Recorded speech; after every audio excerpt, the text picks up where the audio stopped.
Shalom Beberajá. Vamos a continuar con la historia de los hebreos en Cuba.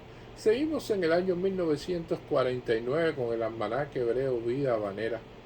Y en este caso un artículo sobre Max Nordau por Sammy Groneman, que fue publicado en el almanaque hebreo Vida Habanera del año 1949, que dice así: dos veces hacia el final del último siglo el pacífico ciudadano judío se sintió sacudido en su confortable sueño.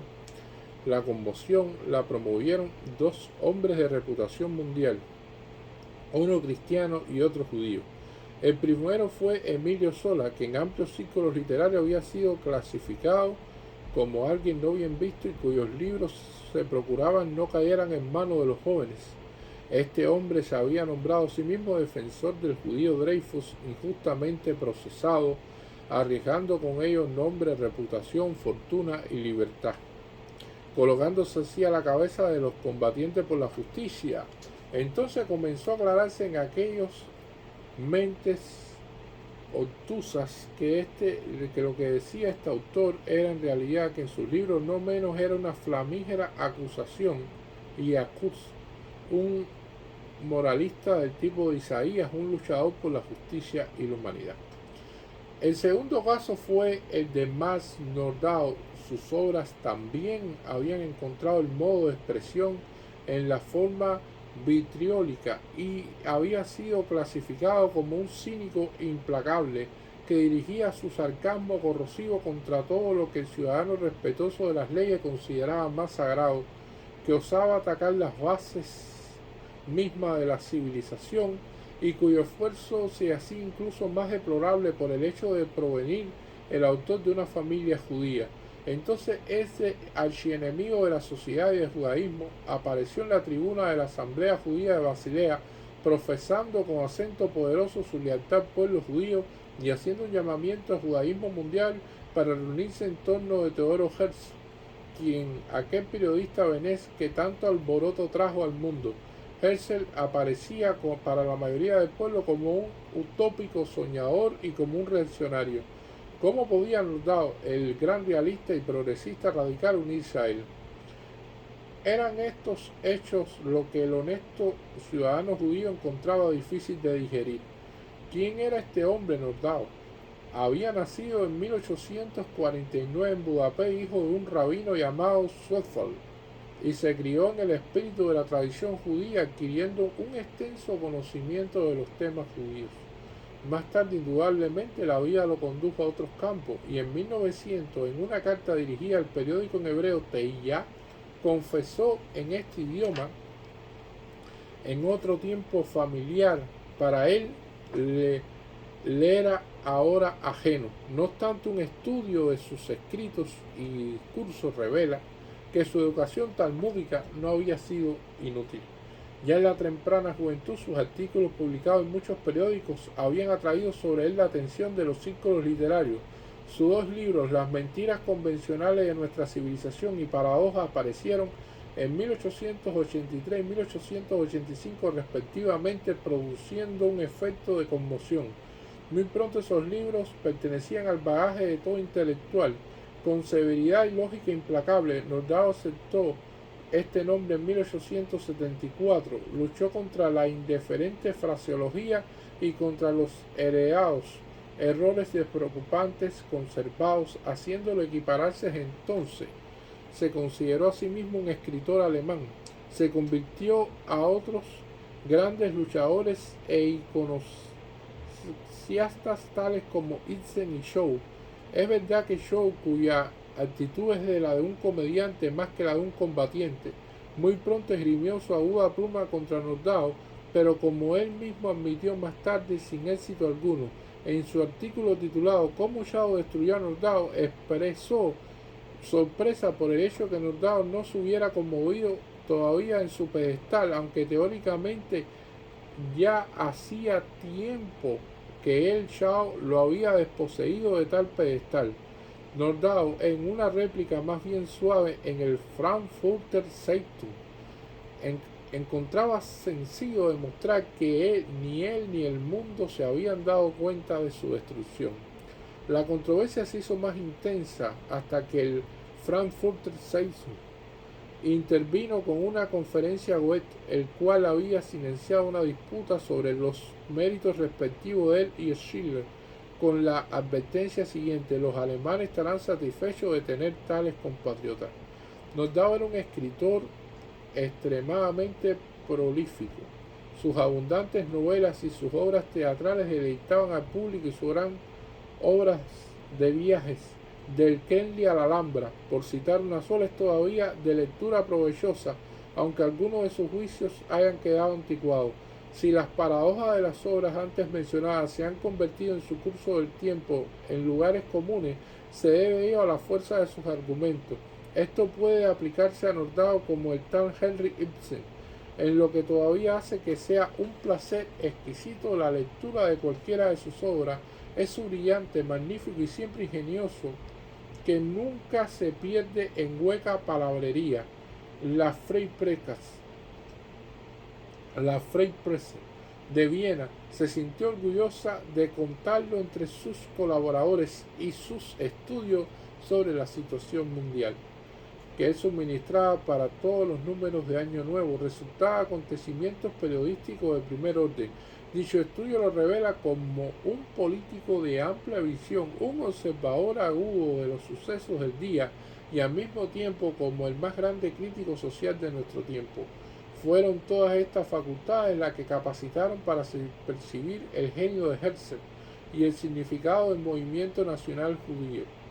Conoció a Herzl en París y estableció una estrecha comunicación con él. En 1895 fue uno de los primeros a quien Herzl mostró el borrador de su Estado judío. Inmediatamente Nordau se dio cuenta de la grandiosidad de la idea, y él, que hasta era el postestandarte del sionismo, ya en el primer congreso hizo el informe general sobre la situación del judaísmo mundial. El solo anuncio de su nombre en relación con esto causó sensación. ¿Cómo encontró este hombre su camino del cinismo al sionismo?, escribió un ingenioso enemigo de la causa judía. El efecto de su discurso fue tremendo. Ahad Ha'am, que asistió al Congreso como invitado y contempló las secciones con extremo escéptico, quedó impresionado por la personalidad del hombre. Le pareció que había aparecido de nuevo uno de los antiguos profetas, y además, cuando Nordau describió la sombría situación del judaísmo mundial, parecía otro Jeremías. Y de cómo Jeremías no se redujo solamente a lamentaciones, sino que se reveló como un político grande e imaginativo. Año tras año, Nordau ascendía a la tribuna del Congreso para hacer un informe general, y cada vez su discurso resultaba un acontecimiento memorable. Era un orador maravilloso, el más brillante orador que jamás se dirigió a un público. Aquellos que disfrutaron del privilegio de escuchar sus discursos nunca olvidarán el efecto excitante que producían. Tampoco tenían miedo de desagradar a sus oyentes, si para mientes en cualquier oposición que pudiera provocar. Atacaba sin piedad aquellas tendencias dentro del movimiento que él desaprobaba. Era un rígido defensor del sionismo político y rechazaba cualquier sistema que oliera colonización en pequeña escala, así como el sionismo cultural.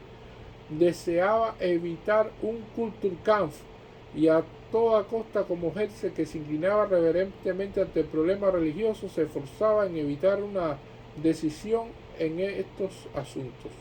Resultó inevitable que se escucharan muchas protestas, especialmente en el quinto congreso, cuando los Lummenschenzen y los Betelsludenten estuvieron presentes para criticarlo. Fue entonces cuando Martin Buber levantó su voz en defensa de la juventud académica.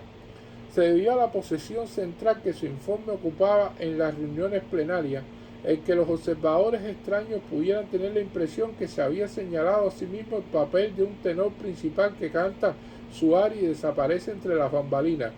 No se sabe en general el servicio devoto y fervoroso que prestaba, incluso cuando no era numeroso el público que escuchaba sus palabras. Era un participante activo en las reuniones del subcomité, incluso cuando se trasladaba y se trataba de tareas tan largas y pesadas como la de redactar los estatutos de la organización. En cada una de las reuniones era el primero en llegar y el último en levantarse. Aún fuera del Congreso ponía su talento oratorio al servicio del movimiento. Su gran conferencia sobre el sionismo y sus detractores, que pronunció en Berlín en 1898, que se publicó en la colección de sus escritos, sirve para dar una idea de su elocuencia. En otro respecto, su ejemplo no era menos inspirador. Nordau, el gran hombre, de quien todos estábamos orgullosos, aceptaba incondicionalmente, cualquiera que fueran las circunstancias, la disciplina del movimiento. Esto se hizo evidente, de modo que detestaba cualquier clase de compromiso o retroceso. Se inclinó ante el deseo del líder. Se la ingenió para sentar con toda claridad que no debe perderse de vista la meta final y que el único objeto del sistema propuesto podría ser la provisión de una Nachtshilfe provisional. No fue el único tema y acuñado por Nordau. Los términos Mulkenjudentum y Luftmenschen se deben también a él. Me gustaría recordar un episodio que de manera contundente demuestra su indudable disciplina. Estaba a punto de iniciarse la reunión de apertura de un congreso. Se daba por seguro que Nordau aceptaría el puesto de presidente, por eso nosotros, los miembros del Comité de Acción, nos quedábamos un poco sorprendidos cuando Boris Goldberg, que había sido enviado al hotel de Nordau en nombre del comité, informó que Nordau había declinado el ofrecimiento. No sabíamos qué hacer porque el público en general difícilmente podría entender su negativa y el resultado podría haber sido una pérdida de prestigio para el Congreso. En esa coyuntura apareció Nordau en persona y explicó con toda convicción las razones personales que le habían inducido a adoptar su decisión. Era imposible rechazar sus argumentos, nos quedamos en perplejo silencio. Entonces David Wolfson, sucesor de Herzl, se levantó y se adelantó. Wolfson era no solamente un ardiente admirador de las obras de Nordau, sino siempre se había inclinado ante su genio superior. Esta vez, empero, poniéndose en pie firmemente ante él, le preguntó: «Doctor Nordau, ¿reconoce usted mi autoridad como presidente del movimiento?» Nordau, algo embarazado, sintió. «En este caso», siguió Wolfson, «en virtud de mi autoridad, le ordeno aceptar la presidencia». Por un momento se produjo un gran silencio. Entonces Nordau hizo una profunda reverencia, tan profunda como jamás vi yo que le hiciera un hombre.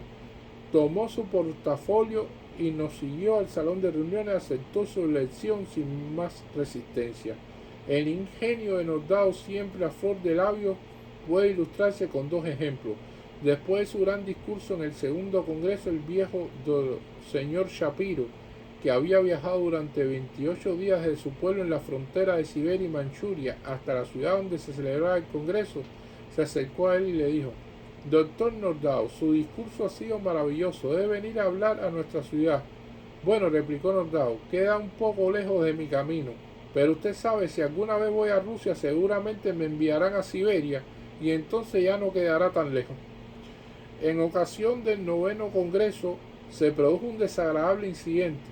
Una tarde Nordau y algunos amigos se hallaron sentados en el café del edificio del Congreso, el Concerthaus, cuando un delegado un tanto temperamental se acercó a su mesa y comenzó a expectarle una conferencia en la forma menos apropiada sobre la manera en que Nordau ejecutaba sus obligaciones como presidente. Resultaba tan provocativo e insultante que la paciencia de Nordau llegó a su límite y abofeteó el rostro de joven. La historia se difundió y causó gran escándalo. En el despacho de reunión de la presidencia, el presidente Wolf comunicó a Nordau su enérgica desaprobación del hecho, pero Nordau preguntó inocentemente: ¿qué otra cosa podía hacer? El hombre procedió inadecuadamente y yo le di respuesta adecuada. «Oh», dijo Wolf, «usted debió levantarse y volverle la espalda y marcharse». «No», dijo Nordau, «jamás sería capaz de tal descortesía». Cuando se publicó la declaración Balfour, fue Nordau quien no se mostró conforme en la forma en que estaba redactada, y en la conferencia de Londres en 1920 proclamó su oposición a muchas de las decisiones que se adoptaron ahí, pero hasta el final permaneció fiel a su bandera. Naum Sokolov nos cuenta que en los últimos momentos de su vida, murió en 1923, su semejanza a un antiguo sabio judío se hizo más y más ostentable.